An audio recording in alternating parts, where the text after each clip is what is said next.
passed against the wall, right next to the French window. Pedro was slightly behind him, so he was the one who heard the crunch of boots on wood, and realized that at least two guards were making their way towards them, patrolling the full length of the verandah.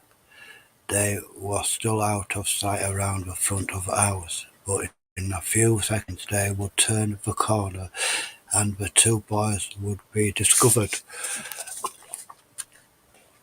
There was only one thing to do. Pedro pushed Matt, and the two of them filtered across the open doorway past the dining room. Matt hoped they wouldn't be seen in the growing darkness, or if they were, none of the people in the room would realize they weren't meant to be there. He heard the woman talking as he went past and wished he could have stayed longer to hear more, but he and Pedro had moved only just in time. A second later, the guards appeared, both of them dressed in loose-fitting, kicking overalls and armed with rifles hanging from their shoulders. The vendor was empty. Matt and Pedro didn't stop moving until they had reached the back of the house, where they come upon an inner courtyard, immediately laid out with antique benches surrounding a wall and a single dark green mowal tree in the very centre. There were two north wings to the house, one on each side. Matt noticed that here some of the upper floor were buried bird, perhaps those were the cells he had been imagining. Could Richard Cole be sitting in one of them right now? He needed a way up and saw one opposite side of the yard, an open staircase with a series of arches over a wooden banister running up to the gallery. But before he could move, a third guard appeared, coming through a doorway on the first floor and making as if to come down. Matt cursed himself, had caused himself, had he really thought he could just walk in there and find his friend and walk out with him? Was it likely that one of the richest and the most powerful men in Peru wouldn't make sure he had plenty of protection? Sebastian had been right. This was stupid. Worse than that, it was suicide. It was secured. He and Pedro were going to get caught. They would be handed back to Captain Rodriguez, and never of them would ever be seen in actually else. Pedro had obviously had the same thought. Coming here had been a bad idea. He glanced at Matt, who nodded. They would get out of the house and wait. Maybe late in the middle of the night it would be safe to take a look around together. They crept around one side of keeping well into the shadows. There were lights on inside the rooms, and they could see moths dancing in the doorways, but fortunately no lamps. yet no light had yet been turned outside. There was a door leading into the study that they had already seen from the front. They could pass through here and out the other side. They entered the study. Matt quickly took in his surroundings. This must be where Diego Salamander worked. There was a grader about the room, the rich tapestries on the walls, the expensive rugs on the floor. A sudden thought occurred to him. If this was Saramander's private office, perhaps the dairy of St. Joseph of Corando might be here. He hadn't thought that about the diary since Richard had disappeared. His entry mind had been forced on finding his friend, but suppose he did stumble across it. If he could get his hands on it, perhaps he could use it as a a bargaining tool. The diary for Richard, the Nixus would love that, but he didn't care. Salamander and the old ones could do what they liked. All he wanted was to get out of Peru. Pedro was already halfway across the room. Well, wait, Matt whispered. Pedro stopped and watched in dismay as Matt began to search the desk. It was an ugly piece of furniture, every and bigger than it had any right to be, with a leather square let into the surface and gold rings on those. Matt tried one of them. It wasn't locked, but it made so much noise as it was opened, wood crackling against wood, that it could surely be heard throughout the house. Heard throughout the house. Cua Cui estis chariando, Pedro ist. What are you doing? The there, Matt replied, and Pedro understands the word was almost the same in English and Spanish. Pedro went over to the side of the room where a number of shelves stretched above a modern photocopier.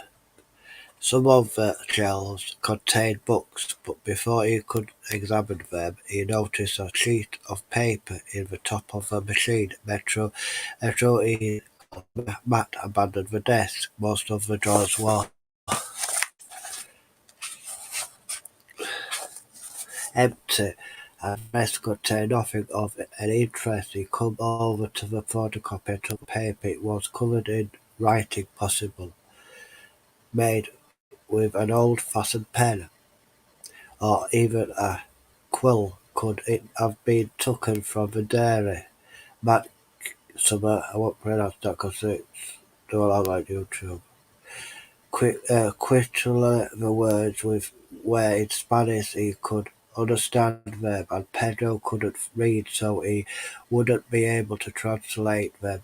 How much more or less could this break in have been? He folded the paper and slipped it into his pocket. Maybe he would be able to make sense of it later. There was a movement at the door. Pedro had seen it at first. He stepped back. His eyes wandering in disbelief. Matt saw the look on his face, turned round and froze. A silver as tangible as an electric shock ran through him. He felt it travel through his arms and up the back of his neck. He couldn't see the man who was standing on the other side of the doorway, surrounded in darkness, but he could make out his shape, and known at once that his head hand was impossible large, twice as long as it should be. A monstrous the man was holding onto the frame of the door, and Matt understands why he needed help to stand up straight. His neck wasn't strong enough to support his head on its own. I thought it was you, the man said. He was still speaking in English. His voice sounded strained, as if someone was strangling him. I heard you on the vendor as you went past, but it wasn't just that. I know you were there. I have been feeling your presence all evening, just as I feel it now. One of the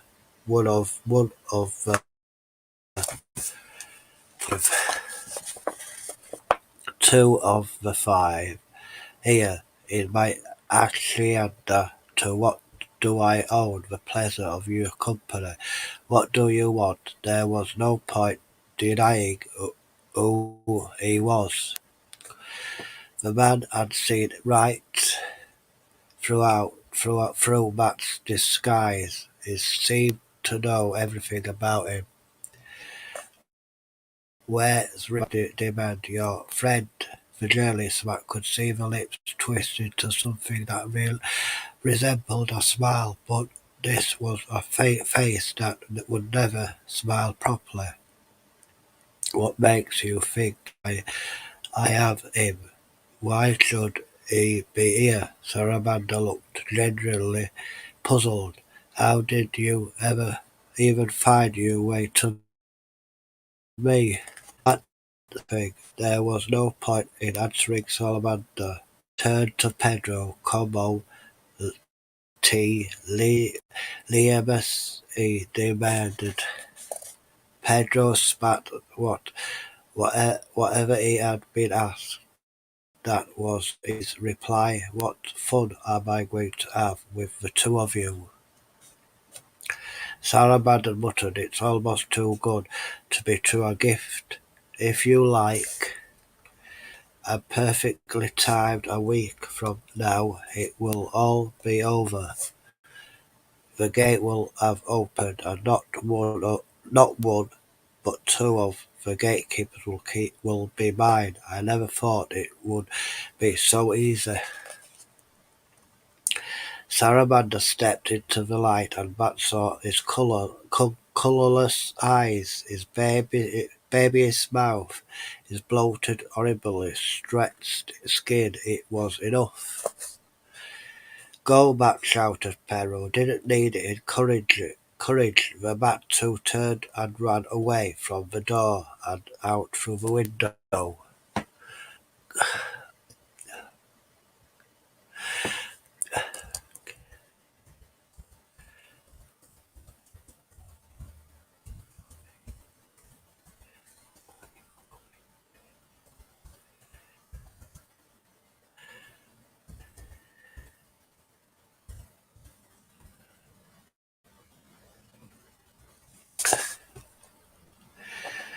Right, Slabber stopped into the light, and Matt saw his colourless eyes, his babyish mouth, his bloated, horribly stretched skin. It was enough. Go back, shouted. Pedro didn't need encouraging. The two boys turned and ran away from the door and out through the window.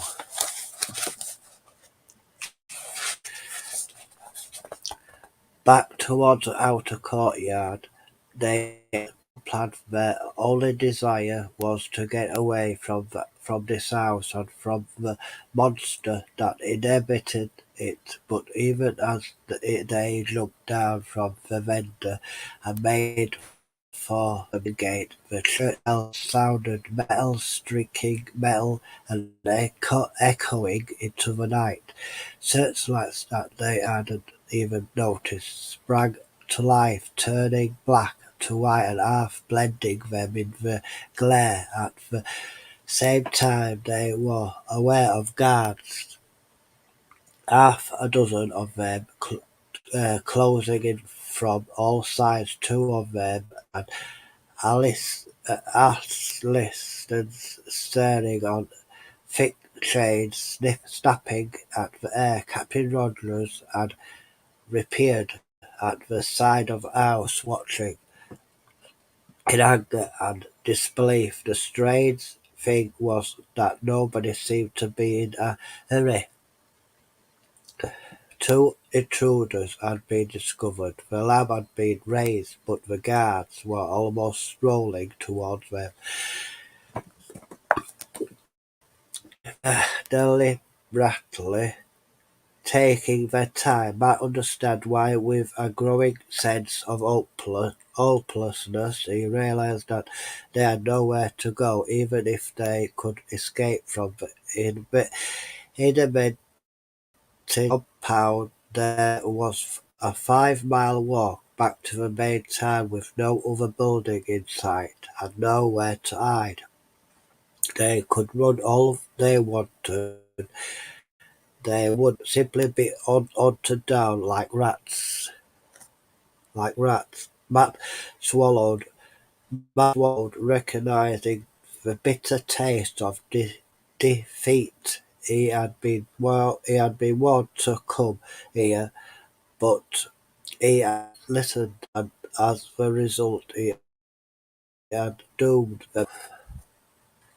He began to raise his hands in surrender, but then everything changed. He saw it first on the faces of the guards, most late, and it moment later himself. There was the roar of an engine, and as he turned round, a car burst through the gateway into the courtyard. For a moment Matt assumed it must belong to Salamander, another of his men cutting off their last way of escape. But at the same time he knew that something was wrong. The guards had stopped in their tracks. Rodriguez had taken out his gun and was shouting orders. The car slid to a halt.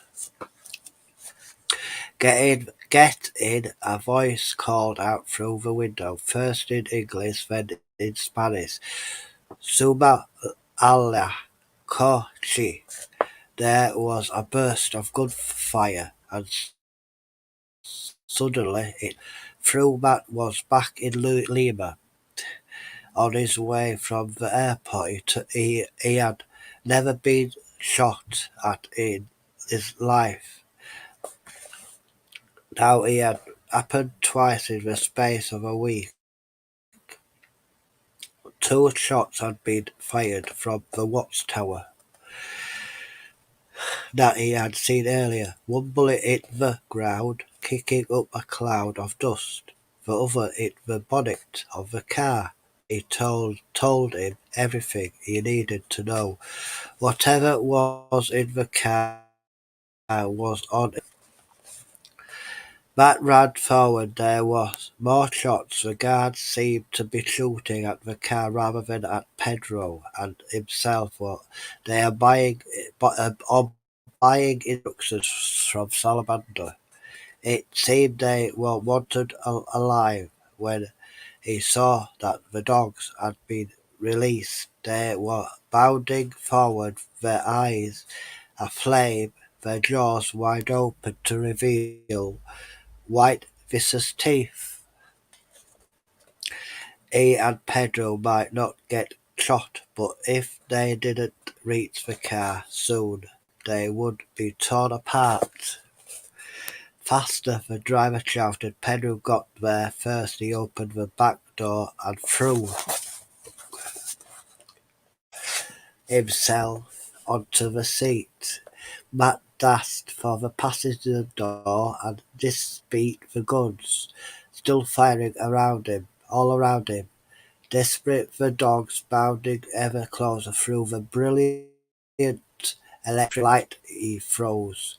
He knew the driver of the car, the slightly feminine face, long eyelashes, A thin face with scalped cheeks covered by the beginning of a beard, a half-moon scar next to one eye. It was one of the men who had kidnapped Richard. "Get into the car or you will die," the man shouted. Two more bullets slammed into the metalwork and a third smashed one of the mirrors.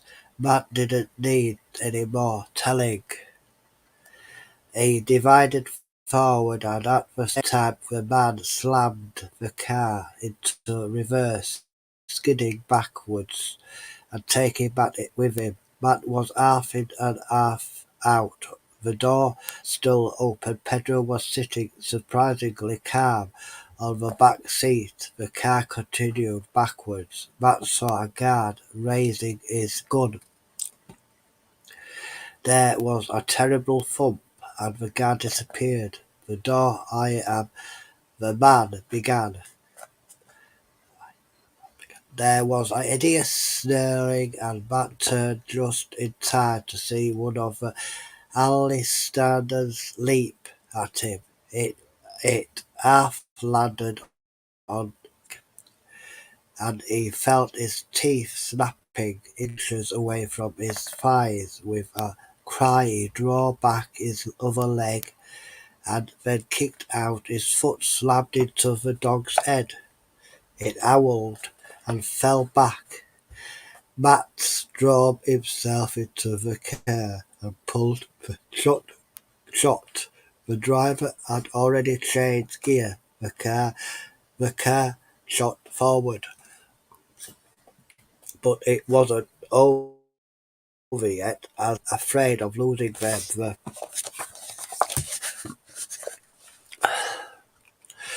the remaining guards all fired at once, and Matt yelled as glasses and bullets exploded over his head next to him.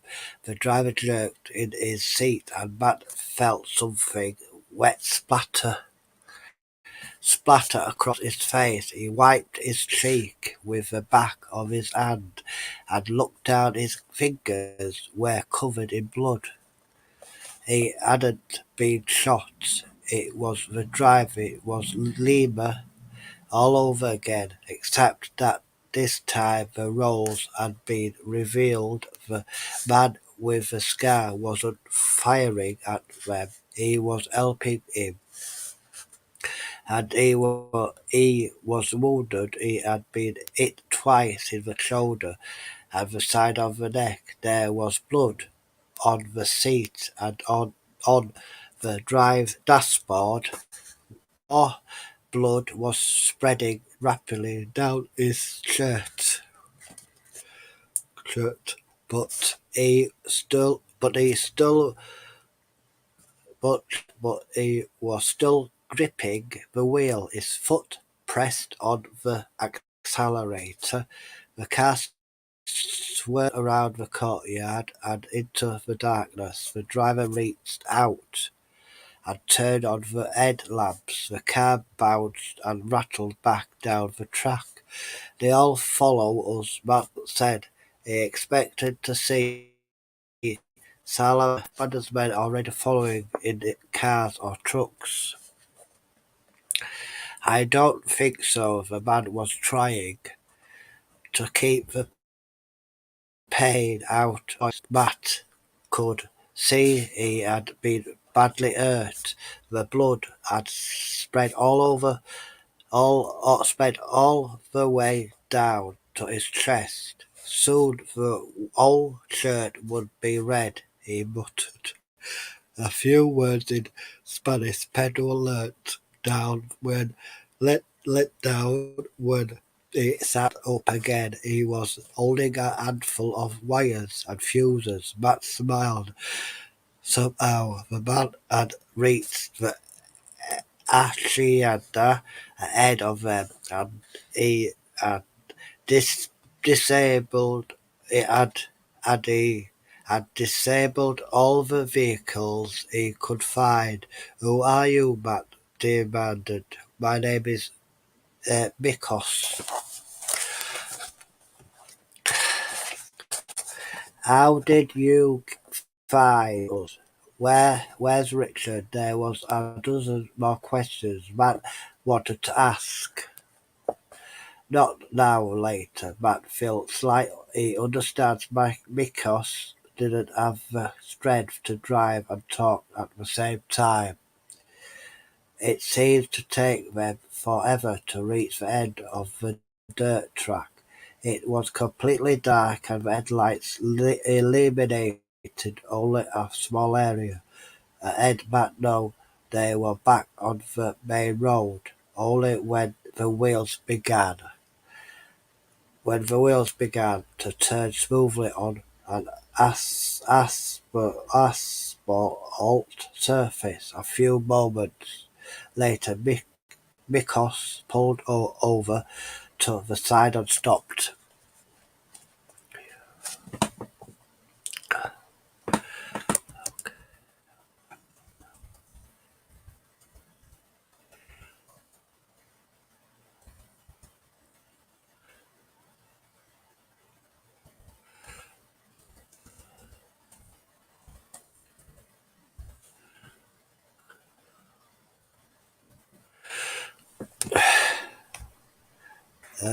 Seemed to take a deep breath. Sign and stopped. "Listen to me," he said, and with a jolt of alarm, Matt saw that he had been wounded even more badly when he had feared that he had very little time left. "You must go to Kuso." Mikos coughed and swallowed with difficulty, applied on his lower lip. On Friday, the temple of Korchandia in Cusco at sunset. He saved a deep breath as he prepared to tell them more.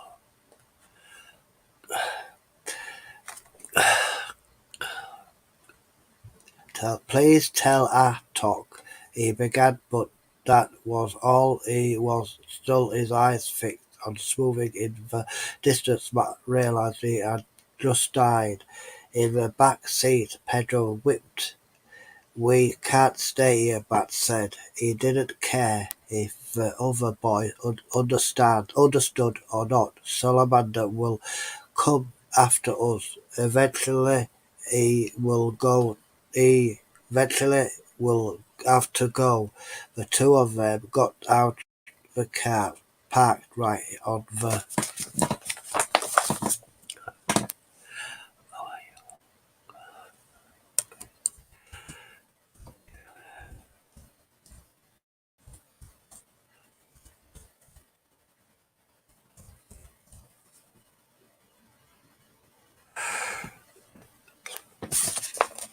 edge of the road beside a slope leading into a brushwood.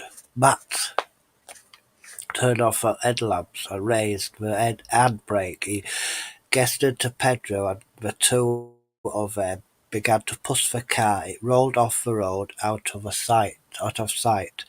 If anyone did drive out of Hacienda, they would think Matt and Pedro had driven away. They would they wouldn't know they were once again on foot. The moon had come out, lighting the way ahead. Isia couldn't be more than half a mile. "Are you ready?" Matt asked. "Yes," Pedro had understood, and he had replied in English. Together they set off along the road.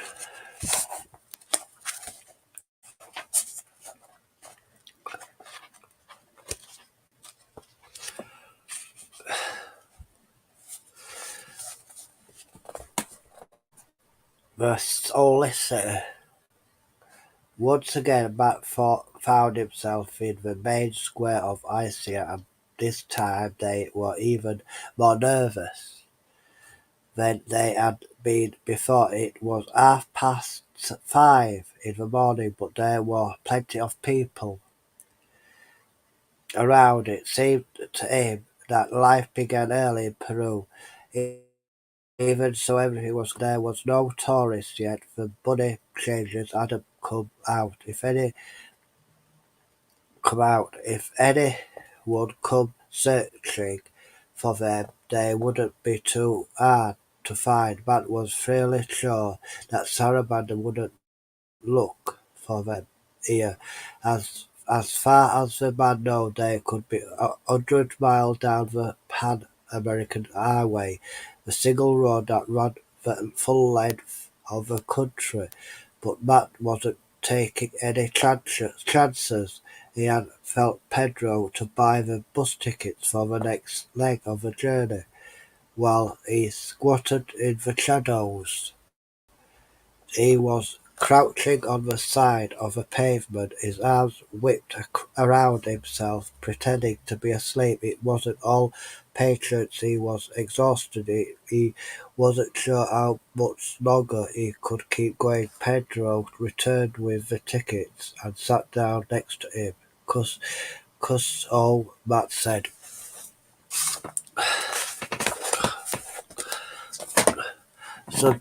Subscribe, share, like, thank you, click on my screen, watch my video.